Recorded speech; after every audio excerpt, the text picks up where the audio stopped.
Na movimentada paisagem da Palestina do primeiro século, um homem chamado Mateus vivia uma vida que muitos observavam, mas poucos realmente compreendiam.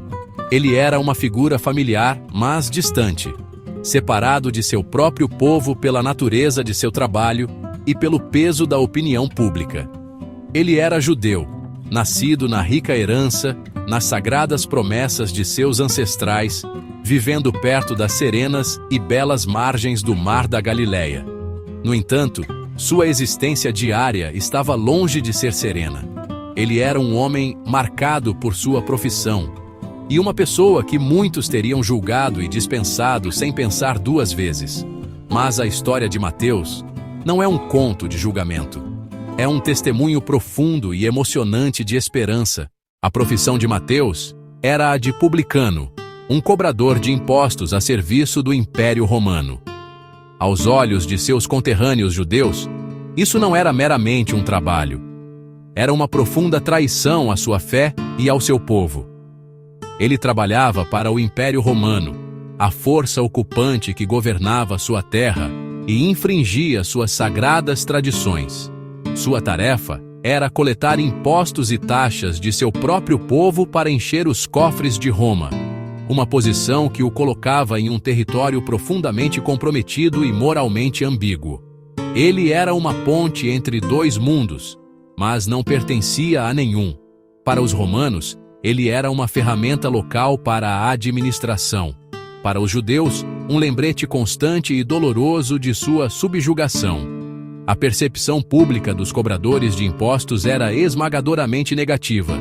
Eles eram vistos como instrumentos de opressão, e era amplamente acreditado que praticavam extorsão, exigindo mais do que o legalmente exigido e embolsando a diferença para seu próprio enriquecimento.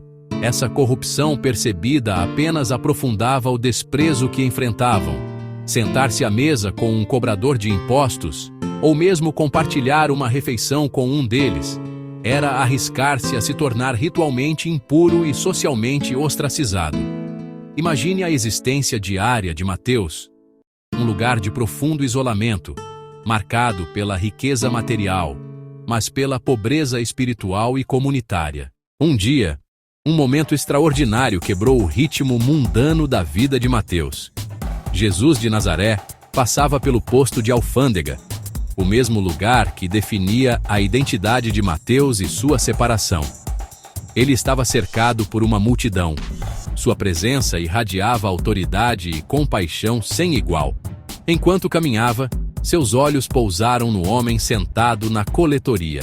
Com um olhar que atravessou vergonha pública e solidão privada, não houve um longo sermão, nem um debate teológico, nem uma negociação de termos. O chamado não era uma sugestão, mas um convite gentil e firme. Era pessoal, dirigido ao âmago do ser de Mateus. O homem mais desprezado estava sendo escolhido pelo mestre mais reverenciado. Mateus viu uma escolha: permanecer sentado, seguro em riqueza material, mas preso em pobreza espiritual, ou se levantar e se afastar de tudo o que conhecia. Mateus respondeu imediatamente. Levantou-se e o seguiu. Deixou as moedas, a segurança do posto, a identidade de cobrador para sempre. A resposta de Mateus ao chamado de Jesus não foi apenas uma mudança de lugar, foi uma profunda conversão do coração, um realinhamento completo de sua alma. Converter significa dar uma guinada, mudar de direção. Ele se levantou fisicamente e se afastou de sua mesa de cobrança. Mais importante, ele voltou sua alma para um novo mestre e um novo propósito eterno. A segurança que antes encontrava nas moedas romanas, um símbolo de poder terreno, foi substituída por uma nova segurança no amor e na promessa de Cristo. Essa transformação teve consequências imediatas e práticas. Esta não foi uma mudança gradual, mas uma ruptura radical e decisiva com o passado. Uma vida definida por tirar seria agora redefinida por dar, por servir, por amar. A partir daquele dia, a educação de Mateus começou. Ele agora caminhava com Jesus, ouvindo parábolas, testemunhando milagres, absorvendo cada lição. Aprendeu sobre um tesouro no céu, sobre a lei do amor a Deus e ao próximo. A mudança tornou-se visível para todos. De símbolo de opressão a seguidor de um mestre de misericórdia, justiça e humildade. Sua vida agora orientada para um novo reino, pronta a partilhar a alegria com os outros. Logo depois de atender ao chamado, Mateus fez algo notável. Ele deu um grande banquete em sua própria casa e convidou Jesus e seus discípulos para serem os convidados de honra. Convidou também uma grande multidão de antigos colegas e muitos pecadores.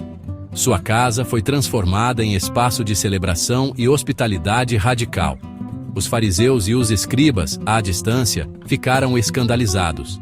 Perguntaram: por que o vosso mestre come com cobradores de impostos e pecadores? Jesus respondeu: não são os que têm saúde que precisam de médico, mas sim os doentes.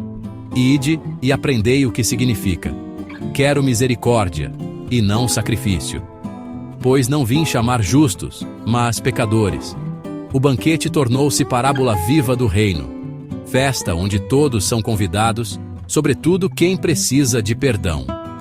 A mesa, antes de cálculo, tornou-se altar de acolhimento e comunhão, alegria que deve ser compartilhada, especialmente com os que se sentem à margem.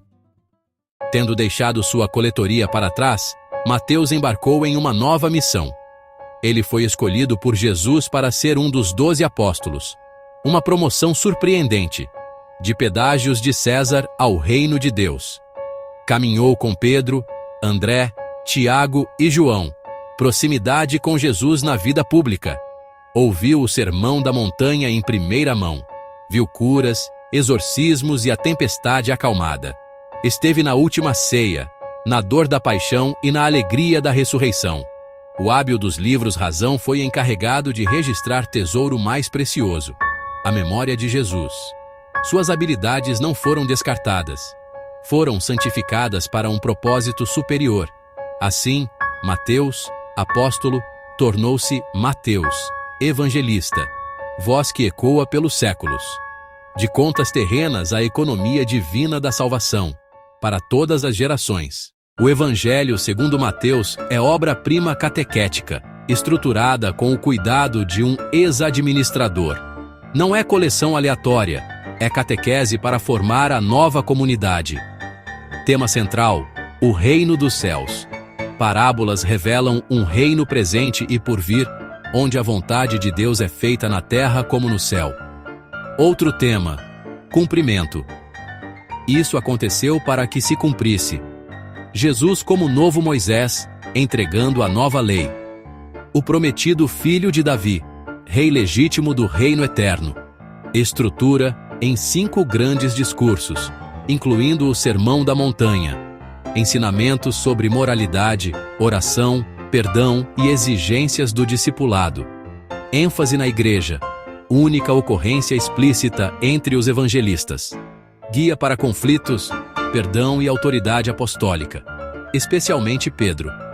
Conclui com a grande comissão, enviados a todas as nações, começando com um cobrador de impostos que ouviu o chamado para seguir. Após o Pentecostes, Mateus tornou-se proclamador ousado do Evangelho. Seu papel foi vital, testemunho com imenso peso. Não repetia histórias, partilhava o que viu e ouviu. Sua presença era um sermão vivo da misericórdia de Deus. Pregou na Judéia e partiu a terras distantes, Pérsia, Pártia, Etiópia. De um pequeno posto a desertos e mares, levando a luz de Cristo a muitas culturas. Seu evangelho serviu de ferramenta de ensino, copiado e partilhado com fidelidade. Escrita metódica, presente para a igreja. Resumo claro e acessível. Legado de construtor de pontes. Entre Antigo e Novo Testamento. Justo e pecador. Jerusalém e o mundo. Sua conversão deu frutos para a comunidade e para o mundo. Missão e serviço altruísta. Um encontro pessoal com Jesus leva diretamente à missão. A história de São Mateus não é apenas um relato histórico distante. É uma mensagem viva que fala diretamente aos nossos corações hoje, no ano de 2026. Ela nos lembra que ninguém está além do alcance do chamado misericordioso de Deus. Não importa quão longe nos sintamos. Podemos nos sentir definidos por nossos trabalhos, erros passados, status social ou pecados. Como Mateus, podemos nos sentir julgados pelos outros, ou pior ainda, por nós mesmos. Mas Jesus vai além dos rótulos e vê a pessoa que ele criou e ama incondicionalmente. O chamado "siga-me" ecoa através do tempo e nos encontra exatamente onde estamos. Um encontro com Cristo leva a uma transformação profunda e prática. Dá-nos a coragem de nos levantarmos de qualquer mesa que nos mantenha cativos, seja a mesa da ganância, da indiferença, do ressentimento ou do medo, e reorientar a vida para o amor e o serviço. Como Mateus, somos convidados a dar um banquete, abrir nossa casa e nosso coração, partilhando a alegria da nossa fé com todos, especialmente com os que se sentem perdidos ou marginalizados. Converter-se muda nossas relações, prioridades e o uso de nossos recursos. Todos somos chamados a ser testemunhas vivas, mostrando com nossa própria vida o poder transformador do amor de Deus.